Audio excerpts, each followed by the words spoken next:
Hasbunallah wa ni'mal wakil. Mualim, baik klik. Jangan nangis-nangis lagi. Baik mongole, mualim. Henti mongot-mongot ni mualim. Konflik Aceh sudah kita hadapi. Damai sudah kita pelihara, mualim. Tsunami Aceh sudah kita tangani. Gempa serempah di dataran tinggi Tanjung Gayo sudah kita hadapi, mualim. Covid-19 sudah kita lalui juga, mualim. Bencana longsor dan banjir Sumatera sama-sama kita lalui, mualim. Jangan nangis lagi. Masyarakat bersama, mualim. Jangan cengeng. Aceh itu adalah rahim para pejuang. Bangsa yang paling sulit untuk ditaklukkan. Bangun, mualim. Seperti inilah yang terjadi pada masyarakat Aceh hari ini. Jalanan yang biasa dilalui untuk kehidupan sehari-hari kini sudah tidak ada lagi. Air itu datang tanpa suara, tanpa mengetuk, tanpa memberi waktu. Ketika mata terbuka, rumah sudah tiada. Air sungai meluap tak terkendali. Bukit-bukit meruntuh dari tubuhnya sendiri. Dan ratusan keluarga berlari tanpa tahu kemana harus pulang. Seorang ayah yang sering menguatkan keluarga, hari itu ia rapuh. Air mata itu terjatuh tanpa suara. Tidak sanggup ia bendung lagi sendiri. Inilah Aceh beberapa hari terakhir. Video-video yang mengerikan beredar tanpa jeda. Nama-nama korban dibicarakan satu persatu.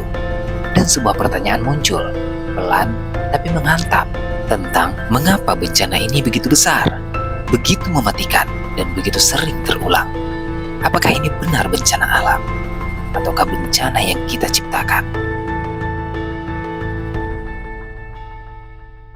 Alam tak pernah meledak tanpa peringatan. Yang sering terjadi adalah manusia memilih tidak mendengar. Banjir, longsor, rumah yang hilang dalam hitungan detik, semua itu tampak seperti peristiwa mendadak. Padahal, tidak ada yang benar-benar tiba-tiba.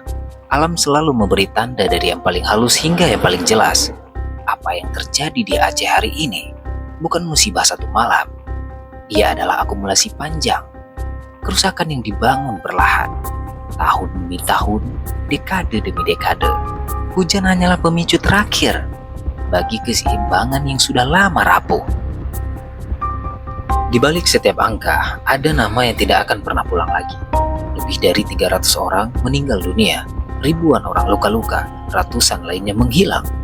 Ini bukan statistik, ini keluarga yang runtuh. Skala kehancurannya melampaui bencana biasa, namun hingga sampai saat ini, negara belum menetapkannya sebagai bencana nasional, seolah ratusan nyawa belum cukup untuk mengguncang meja kekuasaan itu. Setiap kali banjir datang, hujan selalu dituduh, padahal hujan tidak pernah berubah, yang berubah adalah tanah tempat ia jatuh. Laporan resmi menyebut curah hujan memang tinggi, namun itu bukan seluruh cerita. Struktur tanah sudah tidak stabil lagi, bukit kehilangan akarnya, daerah aliran sungai kehilangan perlindungannya.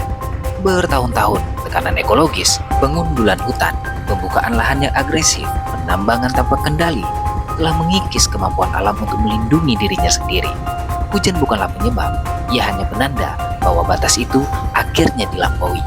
Dulu, air berhenti di hutan, sekarang tidak ada lagi yang menahannya. Hutan Sumatera pernah menjadi benteng alami menyerap hujan, menahan tanah, menjaga keseimbangan. Namun hari ini, benteng itu runtuh. Jutaan hektar primer hilang sejak tahun 1980-an. Sawit menggantikan rimba, industri kayu menghabisi sisanya, penebangan ilegal bekerja dalam senyap. Ketika hutan telah menghilang, air tidak lagi meresap. Ia menghantam permukaan tanah dengan kekuatan penuh, dan longsor yang tampak mendadak sebenarnya hanyalah akhir dari proses panjang yang selama ini diabaikan. Tidak ada pohon yang tumbang sendirian, di belakangnya selalu ada izin, tanda tangan, dan keuntungan. Ini bukan sekedar kesalahan individu, ini sebuah sistem. Izin dikeluarkan tanpa kajian serius, pengawasan dilemahkan, pertumbuhan ekonomi dikejar tanpa menghitung daya dukung bumi, deforestasi ilegal merusak dari depan, pembekalan ilegal menusuk dari belakang. Walhi menyebutnya ekologi kriminal, sebuah situasi di mana kerusakan alam bukan kebetulan, melainkan konsekuensi dari pembiaran. Dan ketika bukit ditinggalkan dalam keadaan botak, masyarakatlah yang mewarisi bencana itu. Ketika bencana datang, tidak semua orang berdiri di garis yang sama. Perempuan merasakan dampaknya lebih dulu. Air bersih menghilang, ladang berubah, tanah kehilangan kesuburannya. Ketika air naik, perempuan tidak lari lebih dulu. Mereka mencari anaknya, menggendong orang tuanya, dan seringkali terlambat menyelamatkan diri sendiri. Anak-anak kehilangan rasa aman, laki-laki kehilangan sumber hidup, hewan ternak mati, satwa liar ikut terseret tanpa pernah tahu apa itu izin konsensi. Bencana ekologi selalu bersifat sosial, ia menghantam dan paling rentang, lebih keras dari yang lain.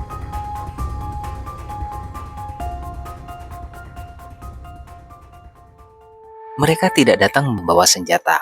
Mereka datang dengan perut yang kosong, gudang pangan dibobol, minimarket dirusak. Sekilas, tampak seperti kriminal. Namun ini bukan tentang kejahatan. Ini tentang bantuan yang tidak kunjung datang. Tentang status bencana nasional yang tak kunjung dinaikkan. Tentang desa-desa yang terisolasi, yang dibiarkan menunggu tanpa kepastian. Ketika negara tidak hadir, insting bertahan hidup mengambil alih. Penjarahan bukan sebab, ia adalah gejala, tanda paling telanjang bahwa sistem negeri tampak gagal melindungi warganya sendiri.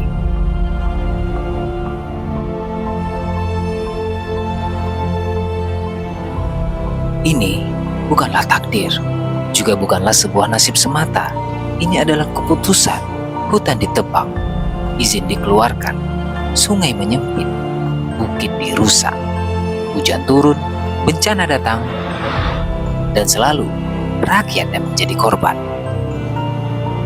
Jika pola ini terus berulang, bukan berarti karena alam lupa caranya seimbang, tapi karena manusia yang terus memaksa bumi melampaui batasnya. Aceh tidak runtuh karena hujan. Ia runtuh karena terlalu lama diminta diam saat tubuhnya terus terpotong. Masalah kita bukan ketiadaan hutan. Masalah kita adalah ketiadaan niat baik untuk menjaganya.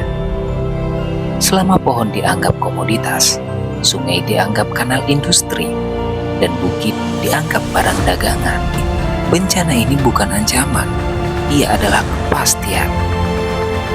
Karena pada akhirnya, yang merusak bumi adalah manusia, dan yang dihancurkan bumi jugalah manusia.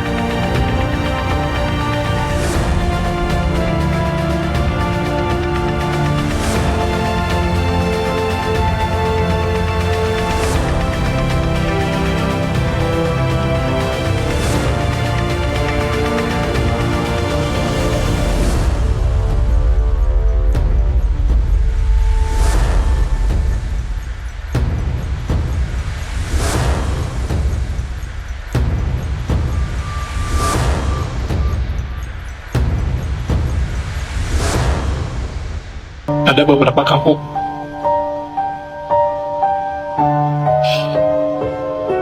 hilang entah kemana, yaitu Sawang dan Jamwai, juga di sana. Malam itu 4 kampung juga tahu entah kemana. Jadi Aceh sekarang tsunami kedua.